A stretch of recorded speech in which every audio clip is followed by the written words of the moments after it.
Today, we're diving into a technology that's, it's fundamentally changing our relationship with reality. It's called a deepfake, and it's forcing all of us to question the one thing we thought we could always trust: the evidence of our own eyes and ears.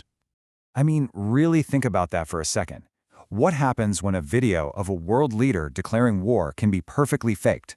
Or a voice recording of your mom asking for money? Or a photo of a friend in a situation they were never in? This isn't science fiction anymore, not by a long shot. This is the world we're living in right now. So to really get a handle on this threat, we've got to go back to where it all started.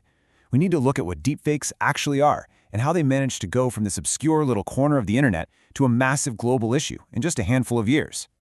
The name itself kind of tells the whole story, right? Deepfake is a mashup of deep learning, which is a pretty complex type of AI, and, fake. The term first popped up back in 2017 on Reddit, where some user was creating and sharing these manipulated videos. Yeah, it started small, but wow, it did not stay that way. And the speed of this thing, it's just breathtaking. What took a tech-savvy person hours and hours to make in 2017 became an automated app just 1 year later. Fast forward to 2023, and pretty much anyone with a smartphone could do it with so-called nudify apps. And now you've got bots on platforms like Telegram churning this stuff out for millions of users. The barrier to entry hasn't just been lowered, it's been completely vaporized. So what happens when a technology this powerful gets into the hands of millions? Well, it got weaponized fast. And the first, most common form of attack has been deeply personal and overwhelmingly aimed at women in the most violating way you can imagine. Okay, get ready for this number because it is absolutely staggering. 96%. According to the research, that's how many of all the deepfakes you can find online are non-consensual pornography. And of that massive number, 99% of them target women. So let's be clear, this isn't about silly memes or harmless fun. This is about turning someone's very identity into a weapon against them. And this is not some abstract theoretical problem. This is happening. In 2024, South Korea was hit with a national crisis.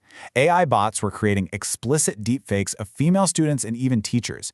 These were then sold and shared in huge Telegram groups. And they weren't just sharing fake images. They were attaching real names, real phone numbers, real social media accounts. The real-world harm was devastating. Police reported over 800 cases that year, a huge jump from just 156 3 years before. This is what it looks like when this tech becomes a tool for mass harassment.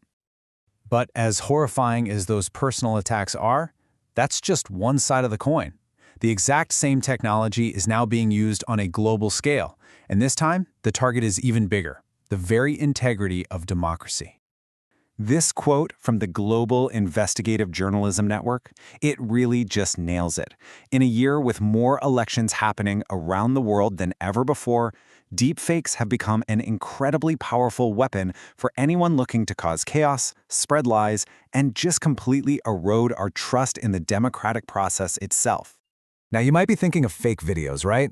But the biggest political threat at this very moment might not even be video. It's audio. You see, audio deepfakes are cheaper to make, they're faster, and they're a lot harder for our brains to catch. We've already seen them in the wild. In the US, a fake robocall of President Biden's voice told voters not to vote in a primary. In Nigeria, a completely fabricated audio clip of a candidate supposedly planning to rig the election was dropped on Election Day just to create maximum confusion. So, how do you get people to believe this stuff? Well, there's a playbook for it, and it's called disinformation laundering. You don't just dump the fake audio clip online. No, that's too obvious. First, you launder it. You plant it on a fake news website that looks just official enough to be believable. Then you share the link to that story all over social media. And for someone just scrolling through their feed, a link from what looks like a legit news source, that's often all it takes to make the fake feel real. And this might be the most insidious, most dangerous part of this whole mess. It's something experts call the liar's dividend. The more we all know that perfect fakes exist, the easier it is for a guilty person caught on a real recording to just shrug and say, "Nope, that's not me, it's a deepfake." It could create a world where holding people accountable with actual video or audio evidence becomes nearly impossible. So the problem isn't just the fakes, it's the doubt they cast on everything that's real. Okay, so that all sounds pretty bleak, doesn't it? But it's not all doom and gloom. there is a fight back happening. You've got researchers, lawmakers, and big tech companies all scrambling to build up our defenses in what's basically a new kind of arms race against digital deception. This counteroffensive is happening on three main fronts. On the tech front, people are building AI detection tools to sniff out the fakes.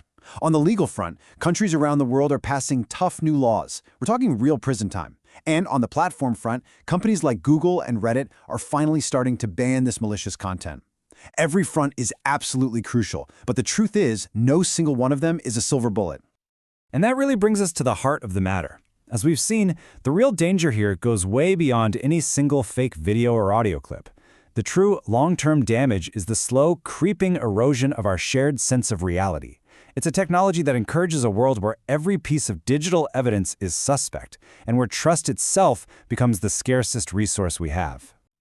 So, I'll leave you with this question. As the technology to create these perfect fakes continues to get better and better and outpace our ability to detect them, what becomes our new standard for truth?